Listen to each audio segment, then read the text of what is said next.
छत्रपती संभाजी महाराज हे नाव घेताच आपल्या डोळ्यासमोर एक पराक्रमी, निडर आणि स्वाभिमानी योद्धा उभा राहतो.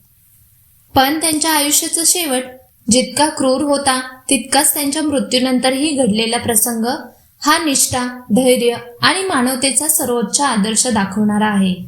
ही कथा आहे त्या काळोख्या रात्रीची, ज्या रात्री काही सामान्य माणसाने असामान्य धाडस करून इतिहास घडवला.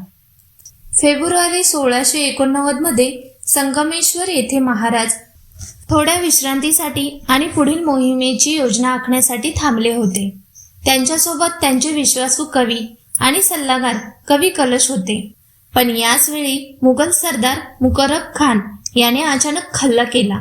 हा हल्ला इतका अचानक आणि योजनाबद्ध होता की महाराजांना प्रतिकार करण्याची संधीच मिळाली नाही. अतिशय कमी माणसासह असताना त्यांना जिवंत पकडण्यात आलं. पकडल्यानंतर महाराजांना साखळदंडात बांधून बहादूरगड इथे आणण्यात आलं. तिथे त्यांना लोकांसमोर अपमानित करण्यात आलं. फाटके कपडे, साखळदंड आणि मुद्दाम केलेली अहवेलना. कारण औरंगजेबाला फक्त विजय नव्हता हवा, तर मराठ्यांचा आत्मविश्वास मोडायचा होता. यानंतर सुरू झाला अमानुष छळ. महाराजांना दिवसेंदिवस उपाशी ठेवणं, मारहाण करणं, अपमानास्पद वागणूक देणं हे सगळं सुरूच होतं. त्यांना मानसिकदृष्ट्याही खचवण्याचा प्रयत्न केला गेला. दरम्यान औरंगजेबाने एक प्रस्ताव दिला. इस्लाम स्वीकारा, तुम्हाला जीवनदान दिलं जाईल, सन्मानही दिला जाईल. हा प्रस्ताव कोणत्याही सामान्य माणसाला डळमळीत करू शकला असता, पण संभाजी महाराज सामान्य नव्हते. त्यांनी ठामपणे नकार दिला. असे सांगितले जाते की त्यांनी निर्भीडपणे उत्तर दिलं, धर्म आणि स्वराज्य विकत घेता येत नाही. मी माझा धर्म कधीच सोडणार नाही. हा नकार औरंगजेबाच्या अहंकाराला मोठा धक्का होता. त्यामुळे त्याचा संताप अनावर झाला. त्याने आदेश दिला, महाराजांवरती आणखी क्रूर अत्याचार करा. त्यांना शारीरिक आणि मानसिकदृष्ट्या पूर्णपणे तोडण्याचा प्रयत्न करण्यात आला. पण आश्चर्य म्हणजे इतक्या वेदनांमध्येही महाराजांचा निर्धार किंचितसा ढळला नाही. अखेर 11 मार्च 1689 रोजी तुळापूर येथे महाराजांची निर्दयी हत्या करण्यात आली. ही हत्या केवळ एका राजाची नव्हती, तर स्वाभिमान, धर्मनिष्ठा आणि स्वराज्याच्या विचारांवरती केलेला हल्ला होता. पण या घटनेची क्रूरता इथेच संपली नाही. महाराजांच्या मृत्यूनंतर त्यांच्या शरीराचे तुकडे करण्यात आले. हा केवळ बदला नव्हता, तर मराठ्यांच्या मनात भीती निर्माण करण्याचा एक कपटी डाव होता. त्यांच्या शरीराचे अवयव वेगवेगळ्या ठिकाणी फेकून देण्यात आले. विशेषतः तुळापूर येथे भीमा, भामा आणि इंद्रायणी नद्याच्या संगमावरती हे तुकडे टाकण्यात आले. त्या काळात संपूर्ण परिसरात भीतीचं वातावरण होतं. मुघल सैनिकांची कडेकोट नजर होती.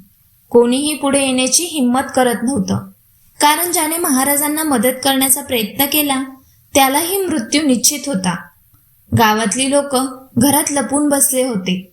वातावरण इतकं भयानक होतं की कोणीही आवाज करायला तयार नव्हतं. पण म्हणतात ना, अंधार किती दाट असला तरी एक छोटीशी ज्योत त्याला हरवू शकते. त्या रात्री अशीच काही ज्योत पेटली. वधू बुद्रुक या छोट्याशा गावात काही धाडसी लोक पुढे आले. या गावातील शिवले पाटील या कुटुंबाने मोठा निर्णय घेतला. त्यांनी ठरवले, आपण महाराजांना असं अपमानित होऊ देणार नाही.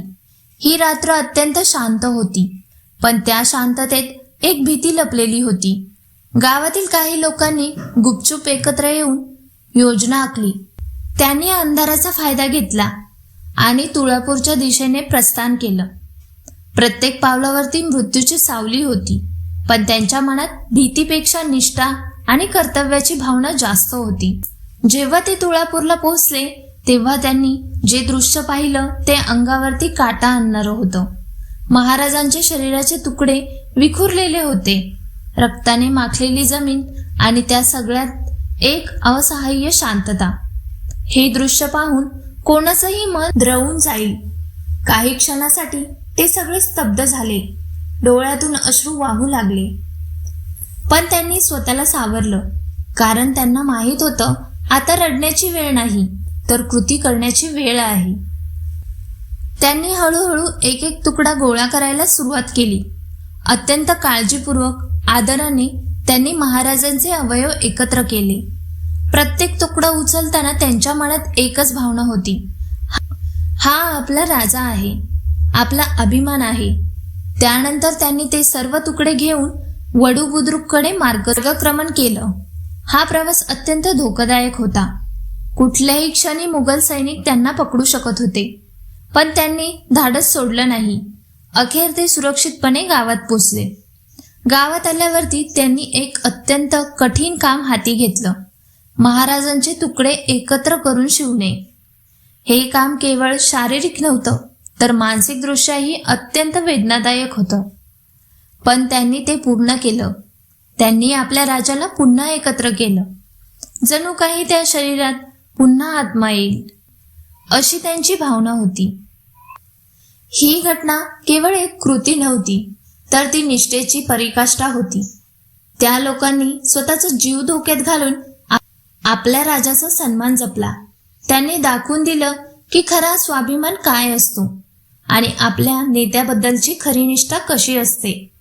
यानंतर त्यांनी महाराजांचे अंतिम संस्कार अत्यंत गुप्तपणे केले. कोणालाही याची खबर लागू नये याची त्यांनी पूर्ण काळजी घेतली.